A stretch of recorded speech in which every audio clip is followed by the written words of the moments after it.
اب آیت نمبر 9، ربنا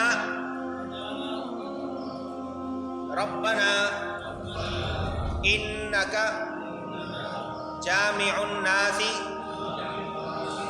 لیوم لا ریب فیہ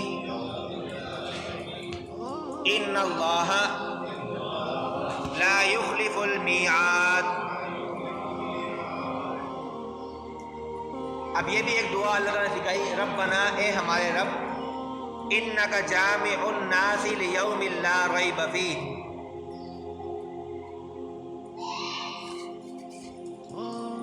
انک بے شک تو جامع الناس جمع کرنے والا ہے لوگوں کو، لیوم لا ریب فیہ اس دن جس دن کے بارے میں کوئی شک و شبہ نہیں ہے، یعنی کہ آخرت، بروز حشر، یوم آخرت۔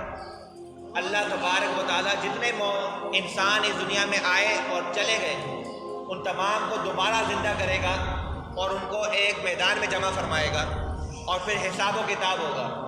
ان سے سوال پوچھا جائے گا کہ تمہیں زندگی عطا ہوئی، تمہیں نعمتیں عطا ہوئیں، تم نے کیا کیا؟ میری فرمانبرداری میں زندگی گزاری یا میری نافرمانی میں گزاری؟ تو یہ دعا جو اللہ تعالیٰ نے سکھائی اس مقصد کے لیے سکھائی کہ ہمارا آخرت پر ایمان پختہ ہو، اور ہم ہر وقت ہر عمل کرتے ہوئے زندگی کے ہر لمحے میں اس بات کو یاد رکھیں کہ ہمیں ایک دن اللہ کی بارگاہ میں حاضر ہو کر کے اس کا جواب دینا ہے۔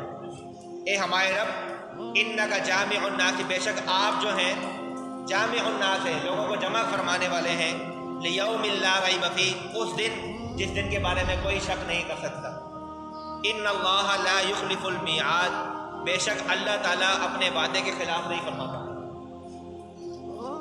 وعدے کے خلاف نہیں فرماتا سے کیا مراد ہے؟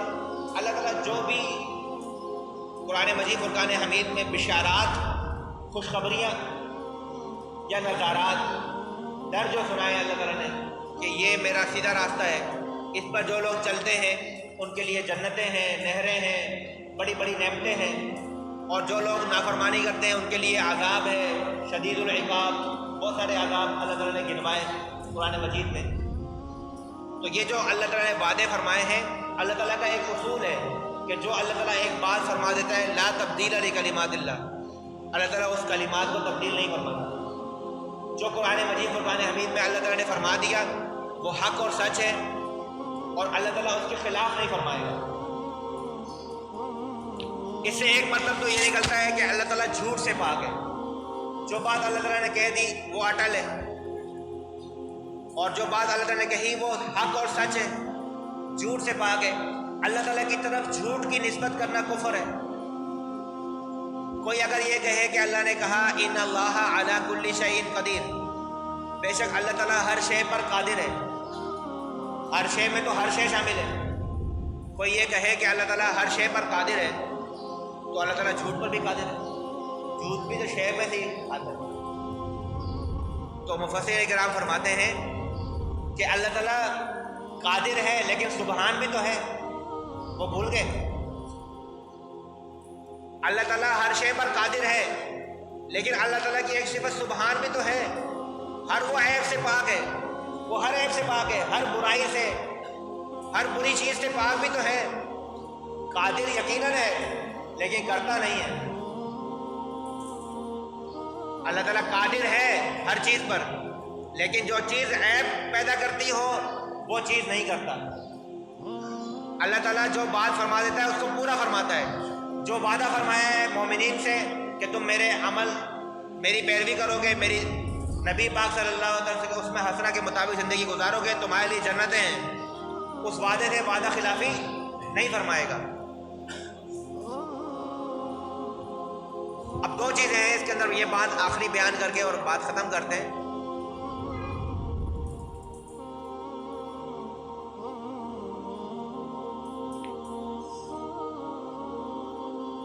ایک ہے وعدہ خلافی۔ قرآن مجید میں نے جیسے آپ کے سامنے بیان فرمایا کہ اللہ نے اپنے نبی کے بارے میں فرمایا کہ انا ارسلناک شاہدا ومبشرا ونذیرا، کہ ہم نے آپ کو شاہد بنا کر بھیجا، مبشر بنا کے بھیجا۔ مبشر کا مطلب کیا؟ بشارتیں دینے والا، کہ جو میرے بتائے ہوئے طریقے پہ چلے گا اس کے لیے بشارتیں ہیں۔ نذیرہ کیا؟ ڈر سنانے والا بنا کے بھیجا۔ جو لوگ اللہ کے فرامین کی اتباع و پیروی نہیں کریں گے ان کے لیے کیا ہے؟ عذاب ہے۔ نبی پاک صلی اللہ تعالیٰ علیہ وسلم نے کفار و مشرکین کو عذاب بھی بتائے کہ یہ عذاب تمہیں ہوں گے اگر تم یہ کام نہیں کرو گے۔ بشیر بنا کے بھیجا، نذیر بنا کے بھیجا۔ یعنی قرآن مجید میں بشارات بھی ہیں اور نذارات بھی ہیں۔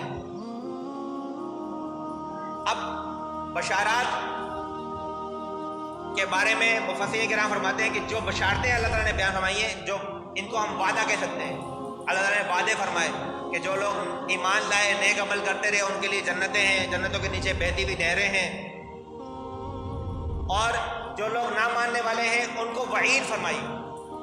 ماننے والوں کو وعدے فرمائے اور نہ ماننے والوں کو وعید فرمائی کہ اگر تم نہیں مانو گے تو تمہارے لیے وعید ہے۔ وعید کیا ہے؟ بری باتیں ہیں، برا ٹھکانہ ہے، برا انجام ہے۔ اب اس لا یخلف المیعاد کہ اللہ تعالیٰ اپنے وعدے کے خلاف نہیں کرتا۔